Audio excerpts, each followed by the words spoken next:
kasih Abang Muasili dan seterusnya kita akan terus ke Sabah bersama Rita Aloysius Malik. Silakan.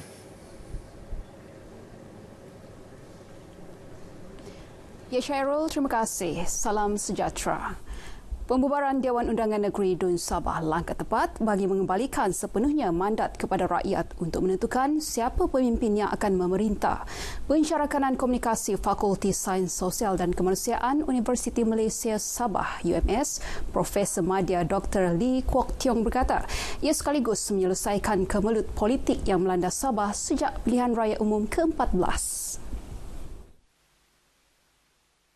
Tegas Dr. Lee, pilihan raya negeri PRN yang akan diadakan tidak lama lagi seharusnya dimanfaatkan rakyat untuk menentukan pemimpin bagi menerajui pemerintahan negeri.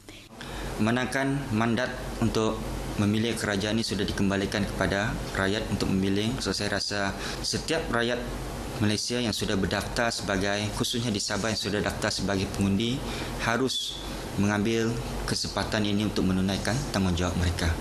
Beliau ditemui pemberita RTM di Kota Kinabalu. Sementara itu, Pengarah Pusat Pelaburan Endowment dan Wakaf UMS Dr. Rafiq Bobby Idris berkata, PRN bakal menentukan kestabilan ekonomi dengan pembentukan kerajaan baharu yang lebih stabil. Pilihan raya baru ini akan ada mandat baru, akan wujud kestabilan politik di negeri Sabah dengan harapan apabila wabak COVID nanti semakin reda, ekonomi kita akan lebih kukuh, pelaburan akan lebih banyak masuk disebabkan kestabilan politik. Beliau mengulas kesan pembubaran Dun Sabah terhadap ekonomi negeri. Khamis lalu, Ketua Menteri Datuk Seri Panglima Muhammad Syafiee Apdal mengumumkan pembubaran Dun Sabah bagi memberi laluan kepada pilihan raya negeri diadakan dalam tempoh 60 hari selepas mendapat perkenaan yang di-Perdana Negeri Tun Haji Johar Mahiruddin. Perintah berkurung di kawasan perairan 7 daerah dalam zon Selamat Timur Sabah Zon yang berakhir esok dilanjutkan selama 2 minggu sehingga 18 Ogos ini. Pesuruhjaya Polis Sabah Datuk Zaini Jas berkata, susulan pelanjutan itu, penduduk diminta berada di dalam rumah dan tidak dibenarkan memasuki kawasan perairan terbabit antara pukul 6 petang sehingga 6 pagi sepanjang tempoh berkenaan. Datuk Zaini dalam kenyataan media di Kota Kinabalu memberitahu perintah berkurung itu meliputi kawasan perairan daerah Tawau, Semporna, Kunak, Lahad Datu, Kinabatangan, Sandakan dan Beluran.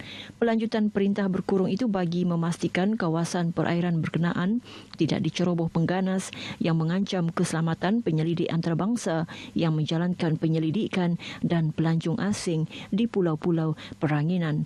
Katanya ia berikutan maklumat bahawa kumpulan militan Abu Sayyaf dan mereka yang menjalankan kegiatan menculik untuk mendapatkan wang tebusan dari selatan Filipina masih cuba menceroboh bagi melakukan penculikan serta jenayah rentas sempadan. Datuk Zaini berkata perintah itu juga bagi memudahkan penguatkuasaan dan pemantauan terhadap pergerakan bot selain menimbulkan rasa selamat dan yakin kepada pengusaha chalet serta nelayan dengan kehadiran kapal anggota keselamatan di sekitar kawasan mereka. Penjawat awam perlu menjadi contoh kepada masyarakat khususnya di Sabah dalam mematuhi pemakaian pelitup separuh muka seperti yang ditetapkan oleh kerajaan. Setiausaha Persekutuan Sabah Datuk Samsuni Muhammad Noor berkata, ia merupakan antara tanggungjawab bukan hanya sebagai rakyat tetapi juga sebagai penjawat awam. Beliau ditemui pemberita selepas program ibadah korban di Kompleks Kediaman Persekutuan Indah Permai di Sepanggar Kota Kinabalu. Datuk Samsuni berkata, setakat ini semua pejabat agensi persekutuan di negeri ini patuh SOP dengan memeriksa suhu badan, memakai pelitup separuh muka dan penjarakan fizikal dalam setiap majlis maupun mesyuarat. Bermula semalam, kerajaan mewajibkan pemakaian pelitup separuh muka terutama di tempat awam yang sesak bagi mengekang penularan COVID-19.